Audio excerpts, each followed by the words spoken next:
মানুষ আছে, অথবা স্বামী অসুস্থ, আয় রোজগার করতে পারে না, এই মেয়েটা অসহায়, দুটো বাচ্চাও আছে, কোথায় যাবে? সে যাকাতের মুস্তাহিক। আমরা যারা ধনী, আল্লাহ তাআলা যারা আপনাদেরকে যারা বিত্তশালী, আল্লাহ তাআলা বিত্তশালী করেছেন, মাল ও দৌলত দিয়েছেন, আমরা শরীয়তের হুকুম মতে এই গরিব দুঃখী অভাব বাংলাদেশের এই সমাজ আলেম ওলামাদের মেহনতের ফলে এখনো মাথায় টুপি আছে, এখনো সুন্নত জিন্দা হয়, এখনো তৌহিদ জিন্দা আছে আলেম ওলামাদের মেহনতের ফলে। বেদাত মা আনা আলাইহি ওয়া আসহাবি, হযরত সাল্লাল্লাহু আলাইহি ওয়াসাল্লামের তরিকা, সাহাবায়ে কেরামদের তরিকা আমাদের মুক্তির পথ। ওলামায়ে হক্কানি, ওলামায়ে রব্বানিন এই পথের উপর আছেন সারা দুনিয়া ব্যাপী, সারা পৃথিবী ব্যাপী এই পথের উপর আছেন।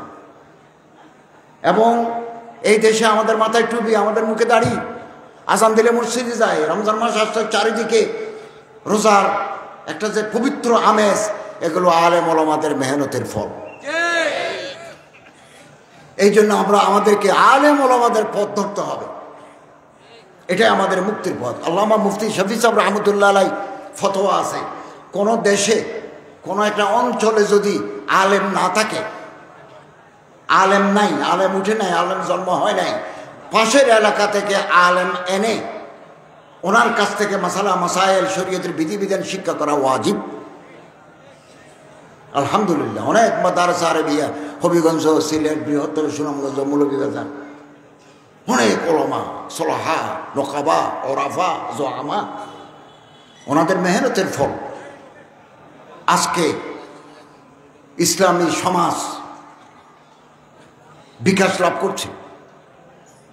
এই জন্য আমাদেরকে রাসূল করিম সাল্লাল্লাহু আলাইহি ওয়াসাল্লামের সিরাত রাসূল, দারিদ্র মুক্ত জীবন যাকাতের মাধ্যমে এটা সম্ভব। বাংলাদেশে 17 কোটি মানুষ, 3,17,57,000 মানুষ গরিব। আমরা 17 কোটি মানুষ, 3,17,57,000 মানুষ গরিব।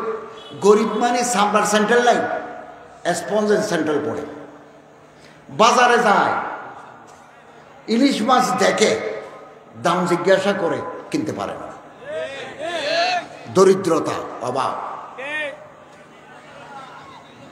যার অভাব আছে তার রাতে ঘুম হয় না, তার ডায়াবেটিস বেশি, প্রেশার বেশি। আর যার পকেটের ভিতরে লাখ টাকা আছে, এমনি সাউন্ড স্লিপ খুব ভালো মতো ঘুম হবে, রিবোট্রিল খেতে হবে না। পকেটের ভিতরে টাকা থাকলে এমনি শরীর গরম, ভালো থাকে, মন ভালো লাগে, হাসি খুশি, এগুলো হাদিসেও বর্ণনা আছে। অতএব আল্লাহ তাআলা আমাদের যাদের টাকা দিয়েছেন, পয়সা দিয়েছেন, হিসাব করব ব্যাংকে কত আছে, ব্যবসাতে কত আছে,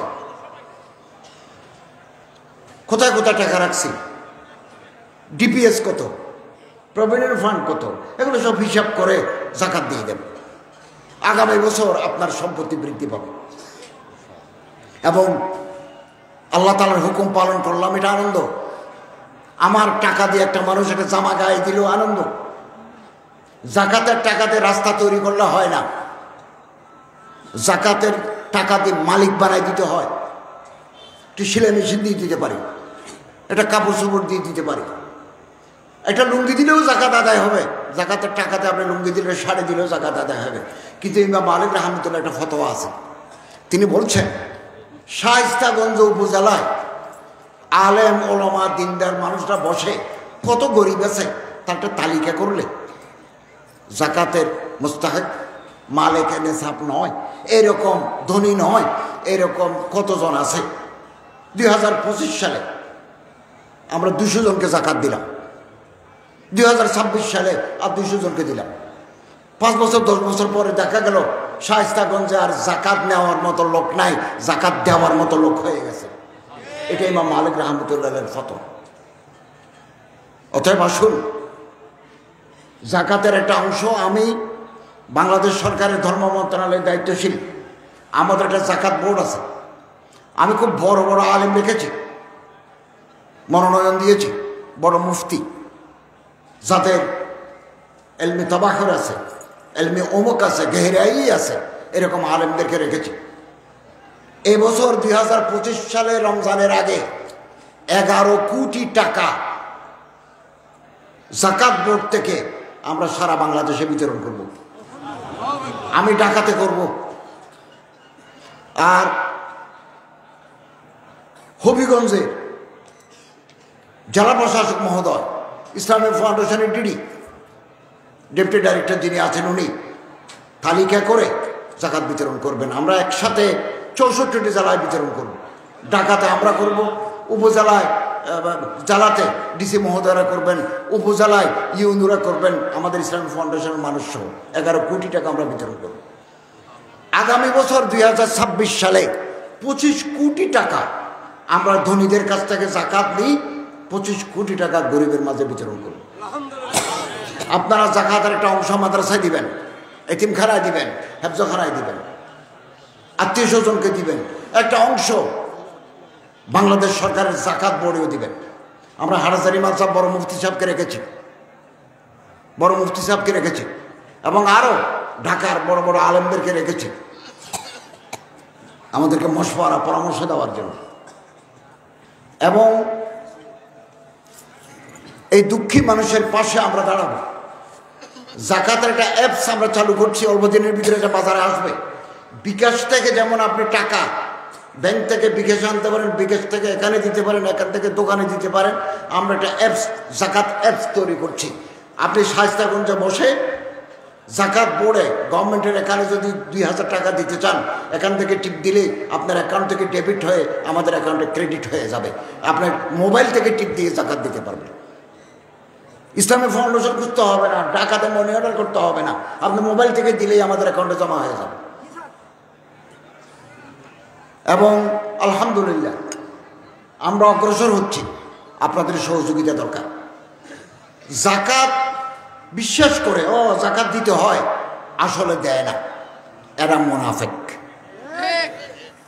তাফসীর ইবনে কাসির, আসাহ তাফসীর রাওয়ায়াতান ইবনে কাসির, অনেক বড় তাফসীর, ওখানে একটা ঘটনা আছে।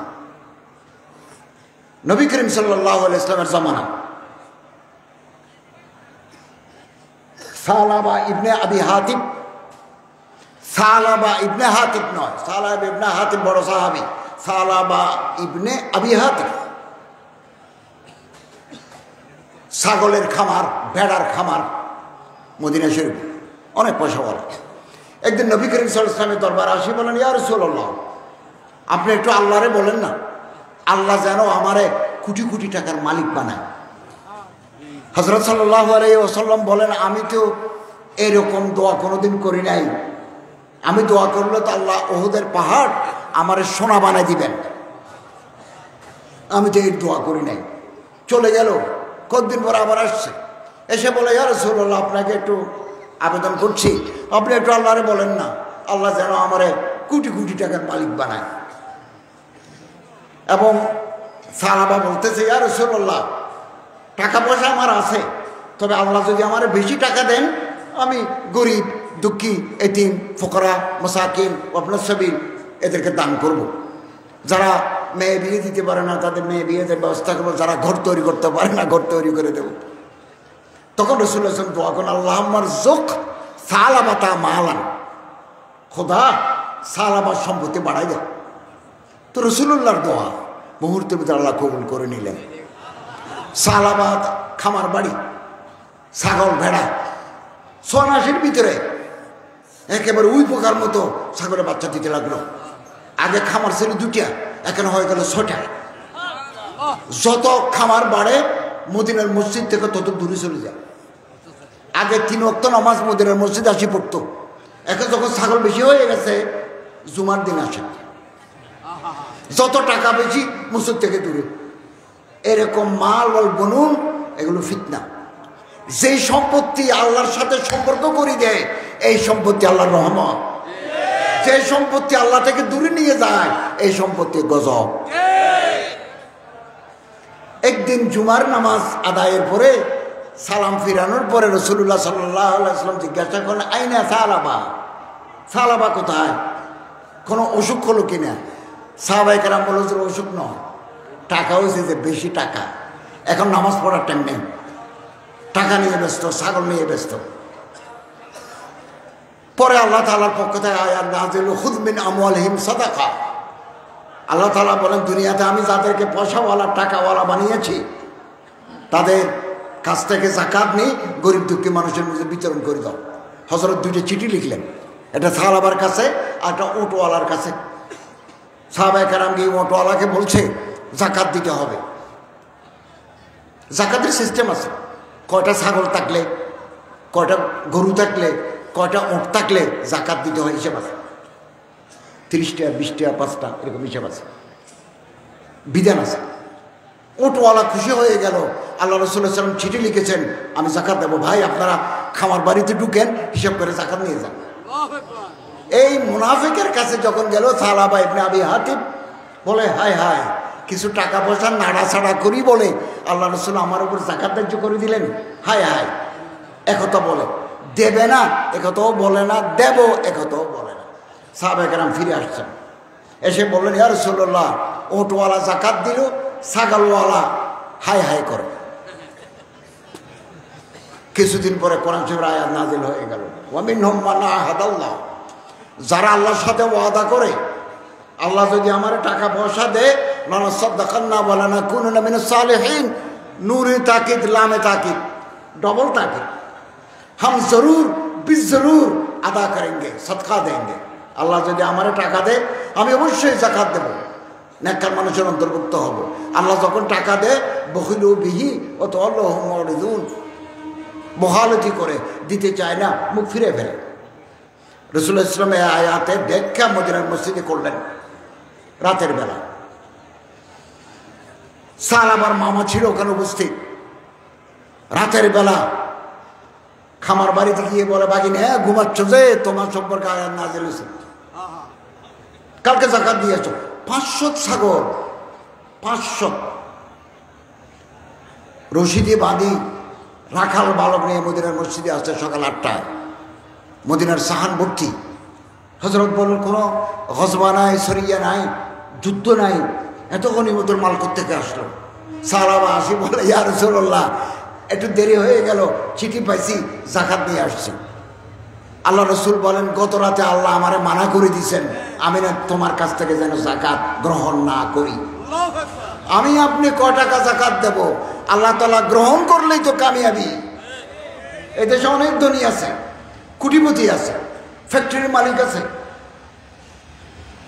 আপনি আমি যে যাকাত দেব, আল্লাহ তাআলা কবুল করলেই আমাদের কামিয়াবি।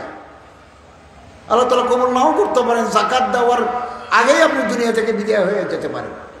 অতএব শুকরিয়া আদায় করি, নেয়ামতের শুকরিয়া যাকাত। যাকাত বহু ধনী ব্যক্তি আছে বাংলাদেশের বাইরে, বলে যে এই ছাত্রদের, গরিব ছাত্রদের খাবার আমি দিয়ে দেব, সব খাবারের ব্যবস্থা আমি করব। এরকম বহু নেককার বান্দা বাংলাদেশে আছেন, আছে না নাই? আছে। 2 বছর পর আল্লাহ রসুল বিদায় হয়ে গেলেন। হযরত আবু বকর রাদিয়াল্লাহু তাআলা খলিফাতুল মুসলিমিন 1000 ছাগল নিয়ে যাকাত দিতে আসছে। হযরত আবু বকর রাদিয়াল্লাহু তাআলা বলেন, আমি তো যাকাত নেব না, আল্লাহ রসুল নাই, নিষেধাজ্ঞা বহাল, আমি নেব না। 2 বছর পরে হযরত আবু বকর রাদিয়াল্লাহু তাআলা বিদায় হয়ে গেলেন। হযরত ওমর রাদিয়াল্লাহু তাআলা আসলেন, 2000 ছাগল নিয়ে যাকাত দিতে আসছে। হযরত ওমর রাদিয়াল্লাহু তাআলা যাকাত নেন নাই। হযরত ওসমানের জামানায় 3000 ছাগল নিয়ে যাকাত দিতে আসছে। হযরত ওসমান বলেন, আমি তো নেব না। এবং খেলাফত ওসমানীতে সাহাবার মৃত্যু হয়েছে। কোথায় সম্পত্তি? কবরের ভিতরে আগুন জ্বলবে, আখিরাতের আযাব অপেক্ষা করছে। অতএব আমরা যারা ঈমানদার, আমরা এই বছর থেকে যাকাত দেব, যাকাত দেব। আত্মীয় স্বজনের ভিতরে যারা গরিব তাদের দেব। আশেপাশে মাদ্রাসা আছে, এতিমখানা আছে, হেফজখানা আছে, যাই না একবার দেখি না, তাদের জামা আছে কিনা দেখি না, দেখি অল্প করে দিই। এবং নিয়তের মালিক, নিয়তের উপরে সবকিছু দারমাদার। দেখবেন আগামী বছর আপনার সম্পত্তি আল্লাহ তাআলা বৃদ্ধি করে দিবেন এবং এই সম্পত্তি হালাল হয়ে যাবে। আল্লাহ তাআলা আমাদের শরীয়তের গুরুত্বপূর্ণ বিধান সিরাতুর রাসূলের রাষ্ট্রীয় ব্যবস্থাপনা যাকাত। যাকাত যাকাত দিই, আদায় করি, দুঃখী মানুষের ভিতরে দিই, অসুস্থ মানুষ। আমার মন্ত্রণালয় থেকে আমরা কিছু গরিব মানুষকে সাহায্য করি, সারা বাংলাদেশে করি। খবর আসলো যে উনি তো ক্যান্সারের রোগী ছিলেন, মারা গেছেন। এখন তো টাকা ওনার অ্যাকাউন্টে ঢুকে গেছে, এটা তো আমরা ফেরত নিতে পারবো না, বা আমরা ফেরত নেব না। তখন বলে দিছি ওনার ওয়ারাসতের যারা ভাগিদার, ওয়ারিস যারা, তারা ভাগ করে নেবে। বহু মানুষ অসুস্থ, আবেদন করে প্রসেস করে যেতে মানুষ মারা যান, অতএব হায়াত কম। আসুন এখন থেকে যাকাত যে কোনো সময় দেওয়া যায়, রমজান মাসে দিলে সব বেশি। এবং কিভাবে দিবেন, আমি যখন একটা মসজিদে খতিব ছিলাম সরকারের উপদেষ্টা হওয়ার আগে, বহু মহিলা আমার কাছে টাকা পাঠাতো, হুজুর কোথায় দিলে এগুলো ঠিকমতো যাবে আমরা জানি না, আপনি এই টাকা দিলাম, আপনি যেখানে ভালো মনে করেন ওখানে দেন। তো আমার মাসারেফ মতে এগুলো আদায় করতাম। আলহামদুলিল্লাহ আমরা আশাবাদী, এই দেশে আলেম ওলামা মুফতি সাহেবদের মেহনতের ফলে তৌহিদ জিন্দা হবে, সুন্নত জিন্দা হবে। যাকাত ইমাম প্রশিক্ষণ একাডেমি থেকে যারা প্রশিক্ষণ নিয়েছেন, আমরা তাদেরকে কর্জে হাসানা দিই, কর্জ দিই, সুদ ছাড়া, সুদমুক্ত ক্ষুদ্র ঋণ, একটা অ্যামাউন্ট দিই। এটা দিয়ে উনি, এখন আপনি ড্রামের ভিতরে, একটা বড় ড্রামের ভিতরে আপনি শিং মাছের চাষ করতে পারবেন। ছোট্ট একটা মেশিন লাগিয়ে দিবেন, ওখানে অক্সিজেন যাবে। অথবা চৌবাচ্চা করে, দোতলার উপরে তিনতলার উপর চৌবাচ্চা করে মাছের চাষ করতে পারবেন। তো এটা বাড়তি আয়। তলব কসবিল হালাল ফরিজাতুন বাদাল ফরিজা, হালাল টাকা রোজগার করা ইবাদত। ইনশাআল্লাহ আজিজ, ইমাম মুয়াজ্জিনের কল্যাণ ট্রাস্টের মাধ্যমে আমরা একটা পানি বের করার উচিত ভাবনা করছি। বিশুদ্ধ পানি, মিনারেল ওয়াটার মানুষে খায়, পানি পরীক্ষা করেছি। LLB অনার্স, LLM, দরায় হাদিস, মুফতি, বুখারী সানির ওস্তাদ, ইসলামিক ফাউন্ডেশন বর্তমান মহাপরিচালক। এই দোয়াটা আমি শায়েস্তাগঞ্জ মানুষের জন্য উপহার দিয়ে গেলাম। তিনি দেওবন্দ থেকে আমার কাছে পাঠিয়েছেন। তকি উসমানী সাহেবের সাথেও কয়েকদিন আগে কথা হয়েছে, তিনিও আমার জন্য দোয়া করেছেন।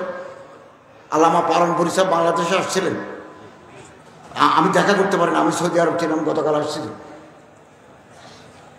5 ওয়াক্ত নামাজের পরে 3 বার ইয়া মুহাইমিনু জাল্লা জালালু বলেন, ইয়া মুহাইমিনু জাল্লা জালালু, ইয়া সালাম জাল্লা জালালু, 3 বার পড়বেন। সমস্ত মুসিবত, মাসায়েব, আফাত থেকে আল্লাহ আপনারা হেফাজত করবেন। মুহাইমিন আল্লাহর নাম, সালামুন আল্লাহর নাম। আমরা আল্লাহর নামে উপর ভরসা করি। ইয়া সালাম জাল্লা জালালু, ইয়া মুহাইমিন জাল্লা জালালু। ভারতের দারুল উলুম দেওবন্দের বুখারীর ওস্তাদ, উনি আমার কাছে এটা পাঠিয়েছেন ওনার এক ছাত্রের মাধ্যমে।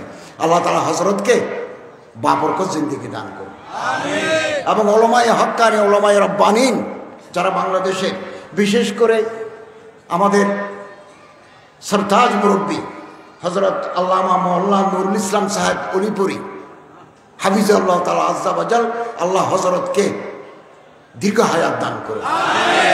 आप जीते रहे 1000 बरस, उस बरस का हर दिन हो 1000 बरस।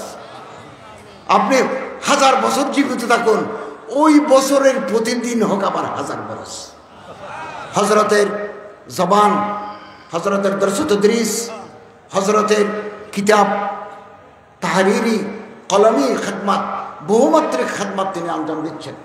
তিনি এই জামানার খতিবে আজম, মুফতি আজম হযরত আল্লামা নুরুল ইসলাম অলিপুরি সাহেব।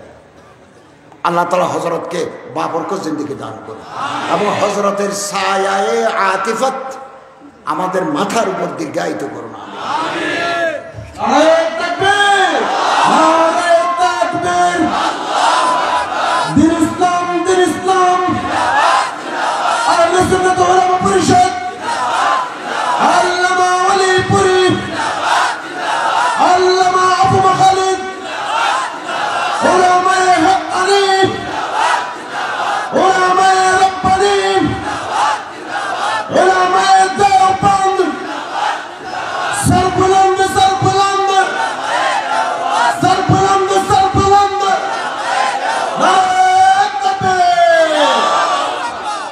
সম্মানিত হাজরেন, শায়েস্তাগঞ্জ উপজেলা আহলে সুন্নাত ওয়াল উলামা পরিষদের প্রতি আমি আন্তরিক অভিনন্দন জানাচ্ছি। আপনারা আমাকে দাওয়াত দিয়েছেন। বিশেষ করে আমাদের মুরব্বী, বাংলাদেশের বরেণ্য আলেম দ্বীন হযরত আল্লামা নুরুল ইসলাম সাহেব অলিপুরি হাফিজাল্লাহ তাআলা আযজা ওয়া জাল্লার প্রতি আমি শুকরগুজারি আদায় করি। হযরত তারিখ পরিবর্তন করে আমাকে এখানে আসার সুযোগ দিয়েছেন। আপনাদের সাথে আমার দেখা হলো শায়েস্তাগঞ্জের সর্বস্তরের মুসলমানদের সাথে সাক্ষাতের সুযোগ লাভ